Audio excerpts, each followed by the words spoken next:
गुजरात में कितनी इलेक्ट्रिक बसें आ रही हैं? गुजरात में राउंड अबाउट 28 जो बसेस हैं उनका फिलहाल जो है हमारा प्लान ए के अंदर ये मंसूबे के अंदर मौजूद हैं। ये जो 28 बसें हैं जो जिला गुजरात में चलाई जाएंगी, इनके मेन स्टेशंस कौन कौन से होंगे? मल्टीपल एरियाज को इसमें मद्देनजर रखा गया है। जलालपुर जट्टा को कवर करेगा, कुंजावल एरिया को कवर करेगा, at the same time Khariyan की तहसील है उसके मुख्तलिफ एरियाज हैं उनको कवर किया जाएगा। कितना किराया होगा जो ग्रीन बस आप चला रहे हैं? एज ए असिस्टेंट कमिश्नर कौन से टारगेट का ज्यादा मतलब आपको सामना करना पड़ा, डिफिकल्ट मुश्किलात देखनी पड़ी? चैलेंजेस तो हर जगह होते हैं, हर शहर में होते हैं और यही that's why administration is always there. Administration का काम ही इन चैलेंजेस को साथ डेली बेसिस के ऊपर इनके साथ करना होता है।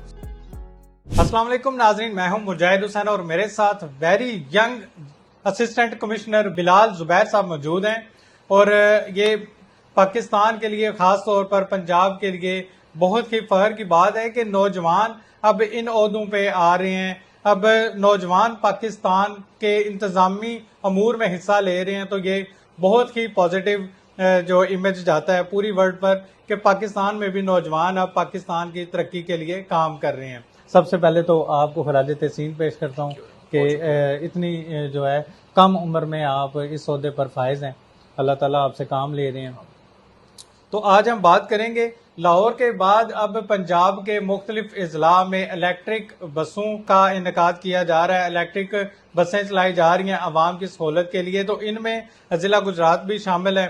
तो ज़िला गुजरात के हवाले से असिस्टेंट कमिश्नर गुजरात बिलाल जुबैर साहब से सवालात करेंगे। लोगों के जहनों में ये सवालात होते हैं कि ये चलेंगी तो हमें क्या फ़ायदा होगा, कितना किराया होगा, को क्या रूट होंगे इनके, तो ये सारे सवालात आज हम बिलाल जुबैर साहब से पूछेंगे। जी अस्सलाम वालेकुम। वालेकुम अस्सलाम। सर, सबसे पहले आपके कीमती वक्त का शुक्रिया कि आपने टाइम दिया हमें।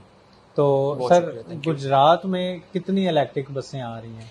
जी, गुजरात में राउंड अबाउट 28 जो बसेस हैं उनका फ़िलहाल जो है हमारा प्लान ए के अंदर ये मंसूबे के अंदर मौजूद हैं।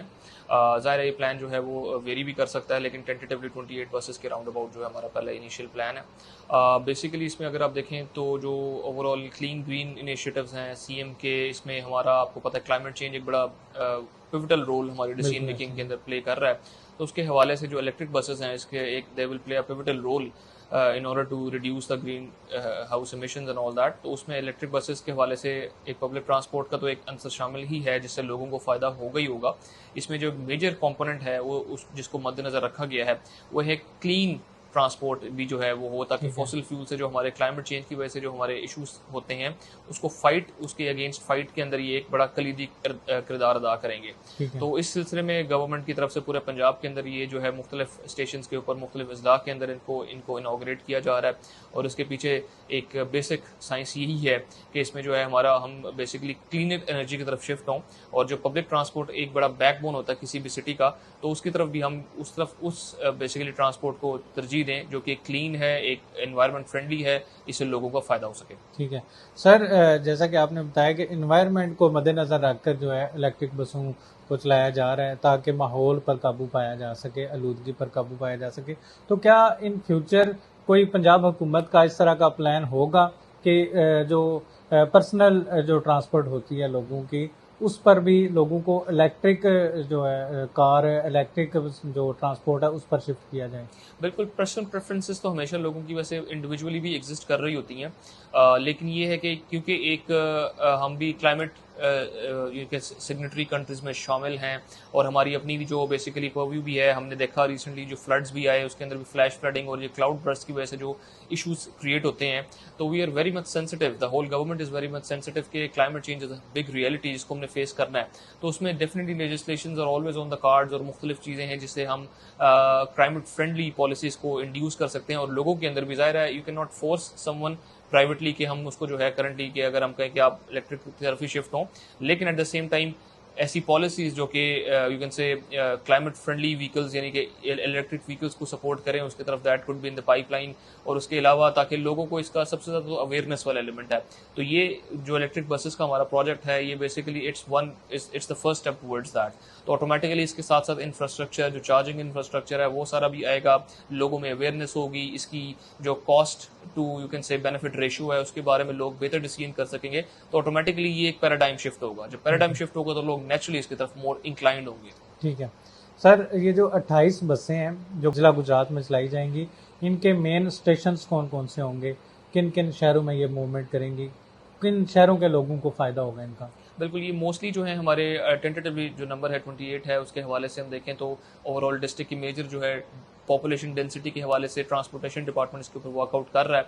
तो मल्टीपल एरियाज़ को इसमें मद्देनज़र रखा गया है। जलालपुर जट्टा को कवर करेगा, पुंजाब एरिया को कवर करेगा, at the same time Khariyan की तहसील है उसके मुख्तलिफ एरियाज हैं उनको कवर किया जाएगा। ठीक है। गुजरात सिटी इटसेल्फ एक मेजर आपको पता है हब है हमारा, पॉपुलेशन डेंसिटी भी यहाँ पे काफ़ी ज़्यादा है, तो यहाँ पे भी हमारे जो कॉरपोरेशन की हदूद में आते हैं वहाँ पे भी जाएगा। तो कुछ एरियाज़ हमारे दौलत नगर एक हमारी कानून गोई उस साइड भी होगा। तो ओवरऑल बेसिकली एक जो डिस्ट्रिक्ट के हवाले से जो हमारी पॉपुलेशन डेंसिटी है, जहाँ पे लोगों का आना जाना ज़्यादा है, उस हवाले से transportation department in line with other technical departments उन्होंने इसके ऊपर वर्किंग कर भी रहे हैं, मजीद इसके ऊपर वर्किंग हो भी रही है। उस हवाले से जो है इसकी सारे रूट्स तय हो रहे हैं। ठीक है। तो सर इसमें पैसेंजर्स की क्या कैपेसिटी है, कितने लोग इसमें एट द टाइम सफ़र कर सकते हैं? बिल्कुल, एक जनरल जो हमारी जो एक एवरेज बस की होती है उस हवाले से मुख्तलिफ सीट्स हैं। हमारी कोशिश यही है कि ओवर क्राउडिंग जो है वो नहीं होनी चाहिए। लोगों को भी इस चीज़ की अंडरस्टैंडिंग होनी चाहिए कि जितनी कैपेसिटी उसके हिसाब से ही हमें, और not just for this electrical buses हमारी एक ऑन गोइंग कैंपेन है जिसके अंदर दूसरी बसेस भी जो चल रही हैं उसमें ओवरलोडिंग जहाँ पे आती है, शिकायत आती है, तो उनको हम काफ़ी स्ट्रिक्टली उनके साथ डील करते हैं। तो overloading is always very hazardous, उसको अवॉइड करना चाहिए, हर हिसाब से अवॉइड करना चाहिए। ओवरलोडिंग है, कुछ जगहों पे हम देखते हैं ऐसे केसेस भी आते हैं कि कुछ अमूमन तलबा होते हैं वो छत के ऊपर भी आ रहे होते हैं, तो they are very dangerous, it's very risky. इस चीज़ को अवॉइड हर हालत में करना चाहिए इन एनी केस, चाहे इलेक्ट्रिक व्हीकल्स की बात हो रही हो या दूसरे प्राइवेट व्हीकल्स की बात हो रही हो। तो एक बड़ा जनरल ये एक मैसेज है, इसमें लोगों, इसमें टीचर्स को भी ख्याल करना चाहिए कि वो बच्चों को एजुकेट करें। At the same time parents should also educate the children कि ये बड़े डेंजरस चीज़ें हैं, इनसे अवॉइड करें।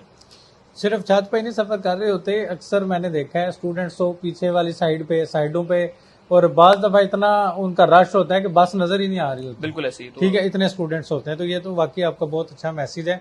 सर अब ये बताएं कि अवाम के लिए कितना किराया होगा, जो ग्रीन बस आप चला रहे हैं, इलेक्ट्रिक बस चला रहे हैं, उसमें अवाम कितना किराया दे के, क्या फिक्स एक किराया होगा जहां मर्जी सफ़र करे, या मुख्तलिफ स्टेशन का मुख्तलिफ? बिल्कुल, ये definitely vary from station to station तो नेचुरली करेगा ही, लेकिन ये है कि इसके ऊपर वर्किंग अभी जारी है। लेकिन एक चीज़ जो कि इंश्योर्ड है, क्योंकि ये this project of the CM is for solely for public service delivery, तो ये बेसिकली नॉमिनल साइड भी होगा, keeping in mind a layman. ठीक है, तो इसके हवाले से बेसिकली क्योंकि ये एक प्रॉफिट ओरिएंटेड जो गवर्नमेंट के प्रोजेक्ट्स होते हैं, they are not profit oriented, they are more like public service delivery oriented. तो जब पब्लिक सर्विस डिलीवरी की बात आती है तो एट द सेम टाइम वहाँ पे ये इस चीज़ को मद्देनजर रखा जाता है कि यहाँ पे जो पैसेंजर्स है मोस्टली वो एक जो किस सोशल स्ट्रेटा से बिलोंग कर रहे हैं, तो उस सोशल स्ट्रेटा को देखते हुए, उस social segment of the society को देखते हुए इसको देखा जाता है। तो this can be insured, it will be on the nominal side. ठीक है।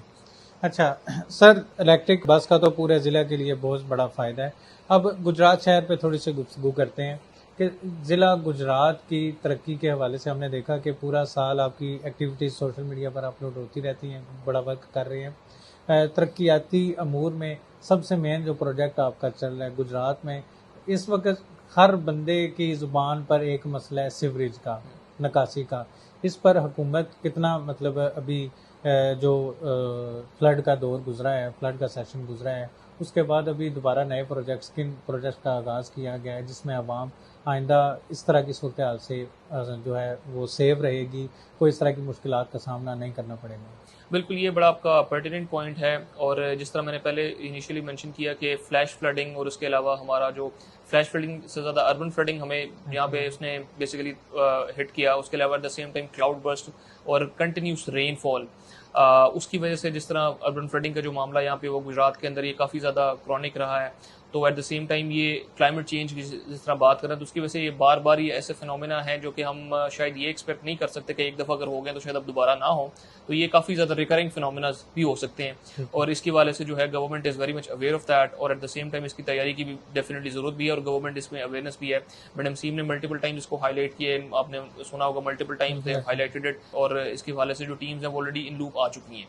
तो they will definitely prepare a whole scheme for that. उसके वाले से जो होंगी, अगर if they will consider it के अगर यहाँ पर डिस्पोजल्स की ज़रूरत है तो उसको उसकी कैपेसिटी को इन्हांस किया जाए, यहाँ पे पीछे हमें कोई स्पेसिफिक चैनल बनाने की ज़रूरत है तो उसको इन्हांस किया जाए। तो ये टेक्निकल टीम्स ऑलरेडी इसके ऊपर काम कर रही हैं, तो उनकी ओपिनियन के ऊपर इसके ऊपर मजीद स्कीम को बेहतर बनाया जाएगा। ठीक है sir, as a assistant commissioner आपको गुजरात में 1 साल से ज़्यादा अर्सा हो गया काम करते हुए, कौन से टारगेट का ज़्यादा मतलब आपको सामना करना पड़ा, डिफ़िकल्ट मुश्किलात देखनी पड़ी कि यार गुजरात में ना इन चीज़ों पे ज़्यादा काम करने की ज़रूरत है, जिस पे आपने अपनी पूरी एफ़र्ट की लेकिन ताहाल मसाइल हल नहीं हो सके?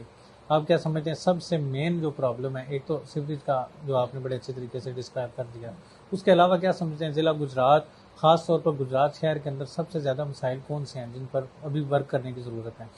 बिल्कुल मेरे ख्याल में चैलेंजेस तो हर जगह होते हैं, हर बिल्कुल। शहर में होते हैं, और यही that's why administration is always there. Administration का काम ही इन चैलेंजेस को साथ डेली बेसिस के ऊपर इनके साथ करना होता है। तो यहाँ पे हमने काफ़ी चैलेंजेस को सामना करना किया, हमने उसको अल्हम्दुलिल्लाह उसके साथ साथ हम चलते भी रहे, और डेली बेसिस पर डिफरेंट टास्क होते हैं, उनको हम कर भी रहे होते हैं। तो एक चीज़ जो है, लेकिन उसको मैं एज अ चैलेंज या उसको मुश्किल तो नहीं मैं कहूँगा, लेकिन मैं एट द सेम टाइम मैं इसमें मैं चाहूँगा कि ये एक चले आपके तवज्जो के साथ हमारा दोबारा मैसेज भी रिट्रेट हो। हमारी जो हमने बात सीवरेज वगैरह की, हमने बात अपनी सफाई वगैरह की, इसके अंदर मैं ये डेफिनेटली एक बात करूँगा कि हमें एक बिहेवियरल चेंज जो है वो बड़ा ज़रूरी है। हम कई दफ़ा इस चीज़ को तो फोकस बहुत ज़्यादा कर रहे होते हैं कि गवर्नमेंट इंतजामिया वगैरह सफाई के हवाले से करे, जो कि करनी चाहिए भी, उसके अंदर भी कई चीज़ें ऐसी होती है जो इम्प्रूवमेंट उसमें आनी चाहिए भी, लेकिन एट द सेम टाइम हमारे कुछ बिहेवियरल इशूज़ भी हैं, जिसके अंदर मिसाल के तौर पर हम अगर हम लिटरिंग की बात करें तो हम जिधर खा रहे हैं वहीं फेंक देते हैं, कोई नाली के अंदर फेंक देते हैं, चीज़ें कर देते हैं। तो ये छोटी छोटी चीज़ें होती हैं। अगर देखा जाए तो हम इनिशियली शायद एक बंदा अगर कोई एक पैकेट, तो कितनी बड़ी बात नहीं है, लेकिन कम्युलेटिवली इसको देखें तो ये बहुत बड़ा इशू बन जाता है। जब भी हम सफाइयाँ वगैरह भी करवाते हैं, सेवरेज डीसिल्टिंग वगैरह भी सारी हो रही होती है, तो बड़ा अजीब गरीब किस्म का मटीरियल उसके अंदर से निकल रहा होता है। उसकी वजह से हमारा सिस्टम काफ़ी ज़्यादा जो होता है ना, लेथार्जिक भी हो जाता है, स्लो भी हो जाता है, पानी वगैरह के इशूज़ भी रहते हैं, इस तरह के मामला भी रहते हैं। इसका मतलब ये नहीं है कि वो मतलब कि एवरीथिंग मतलब कि वो सारा ठीक चल रहा है, ज़ाहिर है उसके इशूज़ भी हैं, लेकिन एट द सेम टाइम हमने इन चीज़ों को कई जगहों पे मिल के चलना चाहिए। इसी तरह हमारी जो पब्लिक ट्रांसपोर्ट की बात अगर की जाए, अगर वो आती है तो लोग समटाइम उसके ऊपर मिसाल के तौर पर, हालांकि ये हमें खुद ऑन करना चाहिए इस प्रॉपर्टी को, प्रॉपर्टी भी हमारी है, शहर भी हमारा है, तो हमने मिलकर इसकी जो है वो सोल्यूशन की तरफ लेके चलना है चीज़ों को। तो ये मेरे ख्याल में एक ऐसा चैलेंज है कि जो requires a lot of awareness, और इसमें अवेयरनेस की कोशिश हम करते भी हैं, हम मुख्तलिफ मीटिंग्स भी करते हैं, मैं खुद स्कूल्स भी विजिट करता हूँ, क्योंकि आई बिलीव स्कूल्स के अंदर अगर स्टूडेंट्स को ये चीज़ समझ आ जाए तो वो उसके बाद बड़ा उसका पॉजिटिव इफेक्ट होता है। तो इसके पॉजिटिव इफेक्ट्स हैं भी, लोग इसको एक्नॉलेज भी करते हैं, पीपल रेडी मतलब इसको बड़ा अच्छा समझते भी हैं, उस मैसेज को समझते भी हैं। लेकिन ये एक ऐसी चीज़ है जिसके हमें मजीद इसके ऊपर अभी काम करने की ज़रूरत है। लेकिन वंस हम इसको बिहेवियरल चेंज को ले आएंगे तो I am pretty much sure कि इससे हमारे 50% मसाइल वैसे ही हल हो जाएंगे। ठीक है सर, एक प्रॉब्लम जो है ना अक्सर देखी जाती है, जैसे डेवलप्ड कंट्रीज़ है ना, जो वहाँ पर कोई भी रोड बनानी हो, कोई स्ट्रीट बनानी हो, तो उसका सबसे पहले मैप तैयार किया जाता है, फिर देखा जाता है कि उधर ज़रूरत किस किस चीज़ की है। वो टेलीफोन की केबल्स डालनी है, गैस के पाइप्स डालने हैं, सीवरेज के पाइप्स डालने हैं, तो उसके बाद जाके जो है ना स्ट्रीट बनाई जाती है। हमारे पाकिस्तान में अक्सर इस तरह होता है, जब गली बन गई है बाद में पता चलता है अभी तो गैस के पाइप डालने हैं, फिर उसको उखाड़ा जाता है। अच्छा, वो जब काम करके चले जाते हैं फिर पीटीसीएल वाले आ जाएंगे, वो चले जाएंगे, फिर सीवरेज वाले आ जाएंगे, मतलब वो काम चलता रहता है। जिसकी वजह से भी कुछ दिन पहले भी गुजरात की एक मैं वीडियो देख रहा था, एक नौजवान ने बनाई थी कि गली की रिपेयरिंग करने के लिए गए थे, वो गैस के पाइप उन्होंने डालने शुरू कर दिए, खुदाई शुरू कर दी, क्योंकि आजकल वो सुई गैस का ऐलान हो गया कि मीटर्स लगने शुरू हो गए, तो कनेक्शन जहाँ पर नहीं थे वो कर रहे हैं काम। तो छोटी सी गली है, उसके अंदर उन्होंने इतनी मतलब वो लंबी गली है, उसके अंदर उन्होंने जो है खुदाई कर दी, सारा मटेरियल निकाल के गली के बाहर रख दिया। अब आने जाने वाले हर बंदे के लिए परेशानी है। तो इसके लिए हमें बेहतरी करने की ज़रूरत नहीं है कि हमारे जितने भी अदारे काम कर रहे हैं, ख़ास तौर पर कंस्ट्रक्शन वाले हैं, जो पहले रोड मैप तैयार किया जाए, उसमें देखा जाए कि ज़रूरत किस चीज़ की है, उसके बाद उसको कंक्रीट किया जाए। ये बड़ा पर्टिनेंट पॉइंट है आपका, बड़ा वैलिड पॉइंट है, और ये इशूज समटाइम्स एग्जिस्ट भी हमारे कर रहे होते हैं, नेचुरली कर रहे होते हैं। जो आपने बात की इसको मैं दो चीज़ों में सम अप कर दूंगा। पहले नंबर पे होता है कि जब भी कोई इंजीनियरिंग प्रोजेक्ट, जब भी कोई, चाहे वो कंस्ट्रक्शन से रिलेटेड हो, चाहे वो किसी और इंजीनियरिंग एंगल से हो, उसका सबसे पहले तो प्लानिंग फेज होता है। Planning phase is the longest phase किसी भी प्रोजेक्ट के अंदर। जब प्लानिंग फेज आपने लॉन्गेस्ट फेज है आपका, और अगर आपने प्लानिंग टाइमली की हुई है तो बाकी फेज आपके छोटे हो जाते हैं, ठीक है। लेकिन समटाइम्स हमारे यहाँ पे होता है because of the time line, because of the shortage of time, हम प्लानिंग फेज को शायद उतना अच्छी तरह प्लान नहीं कर पाते, उसे कंडेंस करके जल्दी एग्जीक्यूट कर देते हैं, समटाइम्स उसकी वजह से प्रॉब्लम्स आती हैं। दूसरा आपने बात की कि पहले चीज़ों को मद्देनजर होना चाहिए कि कौन सा इशू, उसको हम सिंपल लफ्ज़ में कहते हैं गैप एनालिसिस। बिल्कुल ऐसे। तो गैप एनालिसिस प्रॉपर होना चाहिए, बात बिल्कुल ठीक है। जहाँ जहाँ पे भी कोई प्रोजेक्ट अंडरटेक हुआ जा रहा है वहाँ पे जिसकी और इसकी फिर आगे से फोरकास्टिंग होनी चाहिए। बिल्कुल। तो ये बातें आपकी बिल्कुल वैलिड भी हैं, कई जगहों पे हम इसका फुकदान देखते हैं, लेकिन एट द सेम टाइम ये इसमें कोई दो राय नहीं है कि इन दोनों चीज़ों को सबसे पहले हमें मद्देनजर रखना चाहिए। व्हेनेवर अ स्मॉल प्रोजेक्ट और a larger project whichever is taking place, सबसे पहले उसका प्लानिंग फेज बड़ा प्रॉपर हो। प्लानिंग जितनी अच्छी होगी उतनी एग्जीक्यूशन आपकी आसान और अच्छी होगी। बिल्कुल। और at the same time planning phase के अंदर जो गैप एनालिसिस है, जहाँ और गैप एनालिसिस भी एक दो दिन को, एक दो माह को नहीं, मतलब कि अगले सालों को मद्देनजर रखते हुए गैप एनालिसिस को होना चाहिए और उसके बाद फिर उसकी एग्जीक्यूशन होनी चाहिए। ठीक है सर, एहरार कंपनी जैसा कि साफ सुथरा पंजाब के हवाले से प्रोजेक्ट है सीएम साहिबा का, अक्सर औकात आपके पास भी सारे लोग आते होंगे, हमारे पास भी आते हैं लोग, तस्वीरें बाकायदा बना के लेके आते हैं कि साफ सुथरा पंजाब की टीम काम करके गई है। उन्होंने अपने जो उनकी ऐप है, पोर्टल है, जिस पे तस्वीरें उन्होंने अपलोड करनी होती हैं कि आज हमने ये काम किया है, उधर तस्वीर अपलोड होगी कि हमने ये काम कर दिया है, लेकिन एक्चुअली वहाँ पर कूड़ा करकट या इस तरह के गंदगी का ढेर लगा होता है जहाँ से एहरार कंपनी काम करके चली गई है। तो इस तरह की कंप्लेंट्स को आप किस तरह देखते हैं, या उसको सॉल्व करने के लिए आप एहरार कंपनी से ये बड़ा अच्छा सवाल है। आई एम वेरी हैप्पी कि आपने ये सवाल पूछा, बल्कि आपके चैनल के तवसुत के थ्रू मैं मजीद थोड़ा इस पर रोशनी डालना चाहूँगा। अगर इस तरह की कंप्लेंट्स आती हैं तो एक गवर्नमेंट ने स्पेशली, क्योंकि ये बेसिकली एक कंपनी को आउटसोर्स कर दिया गया है थ्रू GWMC कंपनी को, थ्रू उसके कर रही है गवर्नमेंट इनिशिएटिव है ताकि सर्विस डिलीवरी बेहतर की जा सके। तो उसमें गवर्नमेंट ने चंद मैकेनिज्म भी रखे हैं जिसके थ्रू लोगों की स्पीडी जो ग्रीवेंसेस है उनका रिड्रेसल हो सके। उसके हवाले से एक एप्लीकेशन है, आप प्ले स्टोर से डाउनलोड वो कर सकते हैं। उसके ऊपर एप्लीकेशन के ऊपर अगर कोई इस तरह की कंप्लेंट है तो उसको अपलोड करें। वो 24 आवर्स के अंदर या 48 आवर्स के अंदर अगर वो रिजॉल्व नहीं होगी तो उसको कंपनी को उसको फाइनेंशियल पेनल्टी उसको इम्पोज होगी। अगर मिसाल के तौर पर वो टाइम ज़्यादा गुजर जाता है तो उसके बाद दोबारा आप उसको हाईलाइट करते हैं तो पेनल्टी कंपाउंड हो जाएगी। और एट द सेम टाइम अगर एक कंपनी वाले उसको अपनी तरफ से पीछे बैठे ही क्लोज कर देते हैं और वो आपके नजदीक वहीं पे रहती, तो आप उसको लोकेशन के साथ दोबारा उसको अपलोड करेंगे तो अगेन पेनल्टी मनी टाइम्स बढ़ जाएगी। तो जाहिर है एक कंपनी है, उसके अंदर जब उसको फाइनेंशियल पेनल्टी इंपोज हो रही है तो फिर वो थोड़ा सा मामला इस तरह आ जाता है कि उसको प्रायोरिटाइज कर देते हैं। तो जितना इसमें अगेन जिस तरह मैंने शुरू में पहले वो गंदगी की बात की, जितना हम कम्युनिटी हमारी इंगेज होगी उतनी ही